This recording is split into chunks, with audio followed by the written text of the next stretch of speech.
प्रणाम कर दिया। अब तीसरी मुट्ठी जैसे ही खाने के लिए हुए तो रुक्मणी ने रोक दिया कि बस आपके पेट में दर्द हो जाएगा, और थोड़े से पास में आकर के कहती है कि प्रभु क्या कर रहे हैं आप, यदि सब कुछ सर्वस्व दान कर देंगे तो हम लोग कहाँ रहेंगे फिर।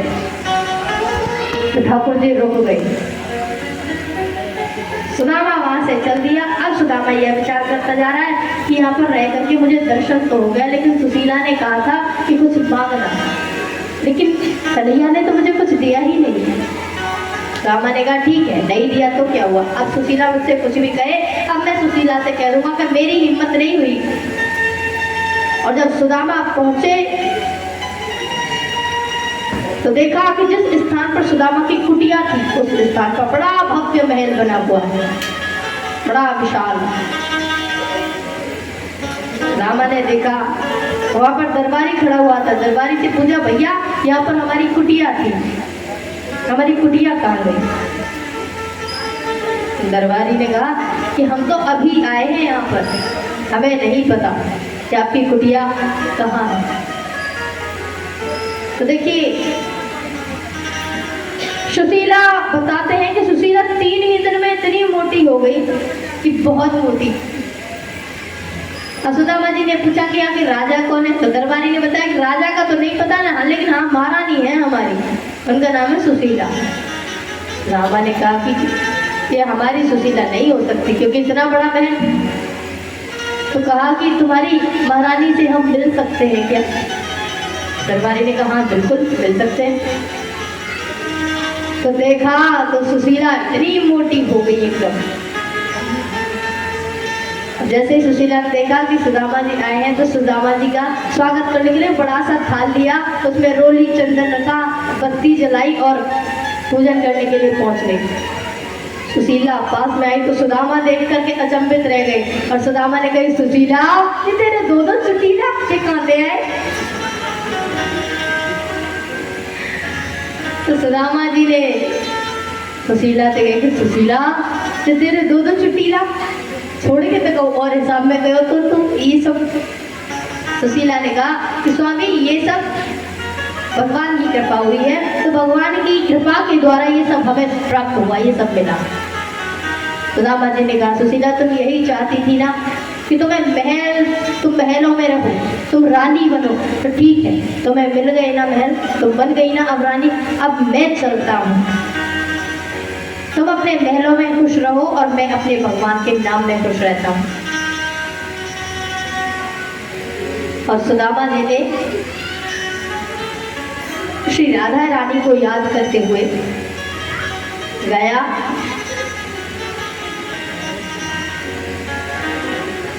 याद रह के आती बड़ी बरसाने की एक गली हो, याद रह के आती बड़ी बरसाने की एक गली।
हमारे बीच में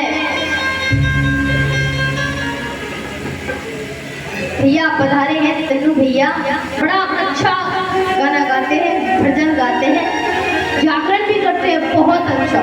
यदि आप लोग को जागरण करवाना हो तो इनसे करवाना, इतना अच्छा रहेगा कि याद करेंगे आप। बड़ा अच्छा गाते हैं, बहुत अच्छा। आज हम सभी लोगों को भी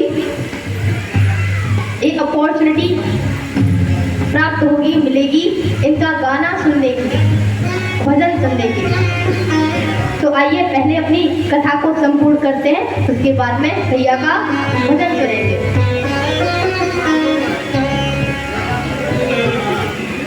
तो जामवती का बेटा था, उसका नाम था सांब। सांप जो था वो बड़ा नटखट था। तो एक स्थान पर कई ऋषि बैठ करके तपस्या कर रहे थे। जब तपस्या कर रहे थे बैठ करके वो, तो द्वारकाधीश ने उन्हें समझाया था कि बेटा किसी से भी मस्ती करना, लेकिन साधुओं से, संतों का, उनका कोई अपराध मत करना, क्योंकि किसी के भी कोप से कोई बच सकता है, लेकिन साधु संतों के कोप से कोई नहीं बच सकता। लेकिन एक स्थान पर ऋषि तपस्या कर रहे थे, तो सांप साड़ी पहन करके पेट से पोटली बांध करके पहुंचा, और कन्हैया के जो और बेटे थे और पुत्र थे वो व्यंग करने लगे ऋषियों से, और कहा कि ऋषिवर आप तो अंतर्यामी हैं, तो हमें बताइए हमारी छोटी सी बहू के जो पेट में बच्चा है वो लड़की है कि लड़का। अब ऋषियों ने देखा कि कोई छोटी सी बहू है, लेकिन जैसे ही अंतर्दृष्टि से देखा तो उनको बड़ा क्रोध आया, बड़ा गुस्सा आया। हमारी इतनी हिम्मत, मजाक करते हो उनसे, श्राप देते हैं जाओ तुम्हें हम कि ये जो तुम्हारे पेट में है ना, ये एक लोहे का हलमुसल निकलेगा और यही तुम्हारे यदुवंश का नाम का कारण बनेगा। तो बच्चे डर गए, और जैसे ही बच्चे डरे तो बच्चों ने उस जो मूसल था उसको पीसने का खूब प्रयास किया, लेकिन पिसे ना, लेकिन थोड़ा बहुत पीस पाए, और उस मूसल को उन्होंने समुद्र में फेंक दिया। समुद्र में एक मछली उस मूसल को निगल गई। तो वहां पर एक शिकारी था जो कि शिकार करने आया था, बहेलिया। ठाकुर जी अर्जुन से संवाद कर रहे थे और अर्जुन से संवाद करते करते एक पेड़ के नीचे बैठे हुए थे। तो ठाकुर जी के जो चरण है ना, जो पैर है, वो बड़े एकदम लाल लाल से हैं। अर्जुन पानी लेने के लिए गए। ठाकुर जी ने कहा कि प्यास लगी है अर्जुन, कहीं से पानी लेकर के आओ, क्योंकि ठाकुर जी को पता था वो समय आ गया जब हमें ये स्थान छोड़कर अब जाना है। अर्जुन पानी के लिए जब गया तो उस शिकारी ने अपने जो तीर था उस मछली मर गई उससे, क्योंकि उसने मूसल को निकला था और जो मूसल समुद्र में डाला था उसमें से थोड़ी सी ऊपर के उसका थोड़ा सा जो पापड़ी जैसी निकल आती है ना, उसको तीर पर लगाया अपने, और ठाकुर जी को हिरण समझ करके ठाकुर जी के पैर में उस तीर को मार दिया। तो जैसे ही उस तीर को मारा तो दौड़ करके गया तो देखा कि ठाकुर जी के पैर में से ब्लड निकल रहा है, खून निकल रहा है। अब तो बहेलिया घबरा गया, ये मैंने कैसा अपराध कर दिया, मुझे क्षमा कर दीजिए, मुझे नरक में भी जगह नहीं मिलेगी, ये मैंने क्या कर दिया, ये मैंने क्या कर दिया। ठाकुर जी ने समझाया कोई बात नहीं, परेशान मत हो, ये सब हमारी ही लीला थी, कोई दिक्कत नहीं। तो ठाकुर जी इस प्रकार से, श्री कृष्ण इस प्रकार से इस धाम को छोड़ करके चले गए। और यदुवंशियों के सर की बुद्धि इतनी भ्रष्ट हुई कि आपस में ही यदुवंशी लड़ने लगे, और आपस में ही लड़ते उनके यदुवंश का नाश हो गया, स्वयं ही अपने यदुवंश के नाश का कारण बने। लेकिन ठाकुर जी ने मरने से पहले उद्धव से कहा था यदि हम चले जाएं तो हमारी सारी रानियों को ले जाकर के वृंदावन में श्री राधा रानी की शरण में छोड़ देना, श्री राधा रानी की शरण में रहेंगी तो अच्छे से रहेंगे। तो सभी उद्धव ने ऐसा ही किया, सभी को ले जा करके राधा रानी की शरण में छोड़ दिया। अब पीपल के कृष्ण और उद्धव का जब संवाद हो गया तो परीक्षित जो है तो समाधि में चले गए, प्रेम समाधि लग गई। प्रेम समाधि जैसे ही लगी तो जब परीक्षित, श्री सुखदेव जी महाराज ने कहा परीक्षित आज 7वां दिन है, तुमने कुछ खाया नहीं है 3 दिन से, तुमने चौथे ही दिन भोजन किया था, एक काम करो पहले कुछ प्रसाद पा लो। परीक्षित ने नेत्र खोले, कथा पूर्ण विश्राम हुई। परीक्षित से कहा कि आप उस पेड़ के नीचे जाकर के इस सेब को खा लीजिए। तो परीक्षित एक पेड़ के नीचे बैठ करके उस सेब को खाने लगे और सर्प कहीं भी नहीं था। जैसे ही परीक्षित ने उस सेब को काटा तो उसके अंदर से एक छोटा सा सर्प का बच्चा निकला और उसी ने परीक्षित को डस लिया, जिनके ऊपर ये पूरी कथा सुनी जाती है। और परीक्षित गोलोक धाम चले गए श्री ठाकुर जी के। बोलिए श्री सुखदेव जी महाराज की, परीक्षित जी महाराज की, श्री राधा रानी सरकार की, श्रीमद् भागवत महापुराण की, समस्त देवों वै गौ माता की, सद्गुरुदेव भगवान की।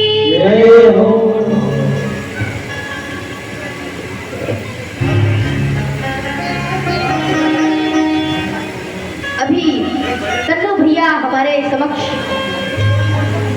भजन गाने वाले हैं, तो सभी तालियां बजा करके उनका स्वागत करें।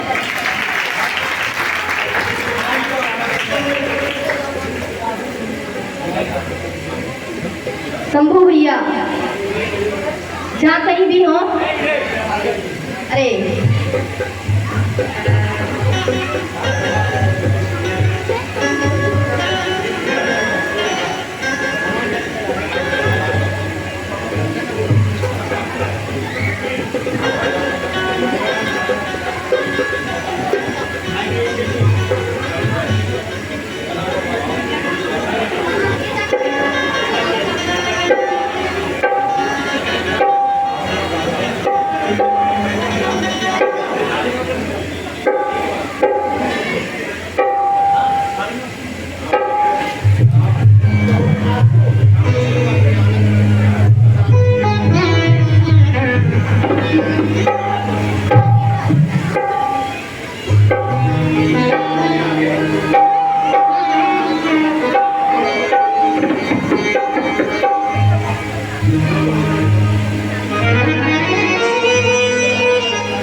बोल सच्चे दरबार की आदरणीय श्री आनंद दादाजी को हार्दिक मद भागवत गीता की हार्दिक शुभकामनाएं और आदरणीय हमारे गुरुदेव सियाराम प्रणय जी समस्त सभी भक्तजनों को तो बोलो भगवान हरि काली की। हमारे जीवन की शुरुआत माता रानी के चरणों से हुई, तो हाथ जोड़ के निवेदन है, प्रार्थना है। शुरुआत में एक महारानी का छोटी सी बोल है, उसके बाद देखते हैं। और व्यास पीठ पे विराजमान साक्षात देवी जी के चरणों में कोटि कोटि प्रणाम। इस दास का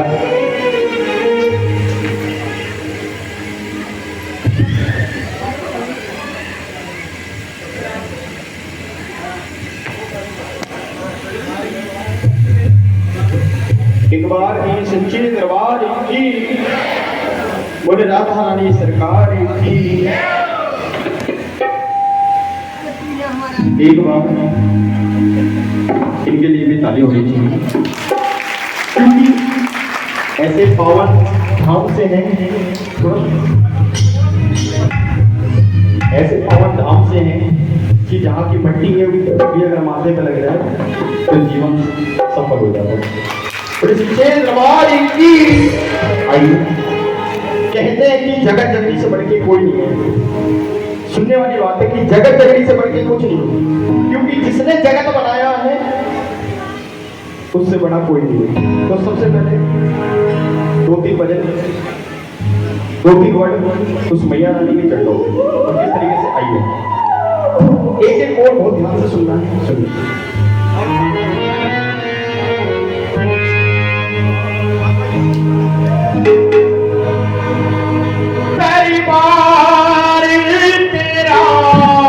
दरबारों में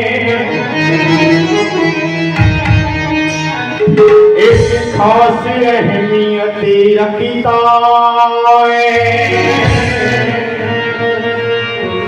उसको वैसा मिल जाता है जो जैसी नियत रखता है। साहब अगर कोई बात गलत हो तो बता देना, क्योंकि इसके दरबार में जो जैसी नियत रखता है उसे वैसा ही फल मिल जाता है। ये नहीं जानते, लेकिन ये सभी जानते हैं और सभी ने दोनों हाथों की ताली बजाते हुए क्या, वो बड़ा प्यारा सजा है तेरा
बहुत जरूरी है, क्योंकि यकीन मानिए कि माँ बाप से बढ़ के मेरे लिए वैसे भी कुछ नहीं है।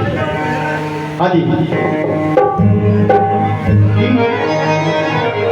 हाँ जी, बिल्कुल बाबू जी, ये जो आपका बच्चा है ना, भजन ही वो गाएगा जिसमें पैर उठेगा।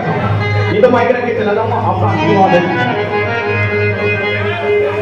बुढ़िस्के दरबार की, हाँ जी,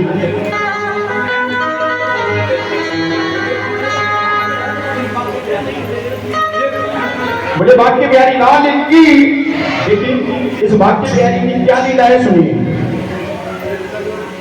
वृंदावन सोवन नहीं और नंद नाम सोगा, ये वृंदावन सोवन नहीं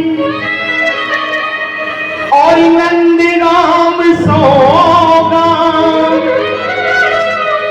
कि राधा जैसी गोरी नहीं और कृष्ण नाम सोना, कि राधा जैसी गोरी नहीं और कृष्ण नाम सो नाम। और इस भाग्य बिहारी के दरबार चलना है, और कैसे? वृंदावन जाऊंगी सखी, वृंदावन जाऊंगी। अगर वृंदावन जाना है, क्या बात है, एक बार एक सभी के लिए ताली होनी चाहिए। हाँ जी, क्योंकि वृंदावन जाते हैं तो उसके लिए खड़े हो जाना पड़ेगा। और कैसे? वो मेरी उठ है, वो मेरी उठ है, वो मेरी उठ है, सखी वृंदावन जाऊंगी, मेरी उठ है, मेरी सखी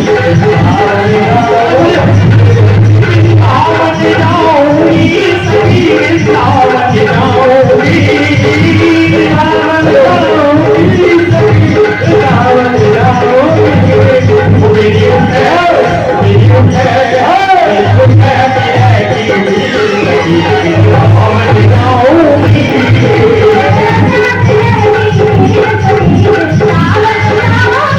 दोनों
दीवाना बना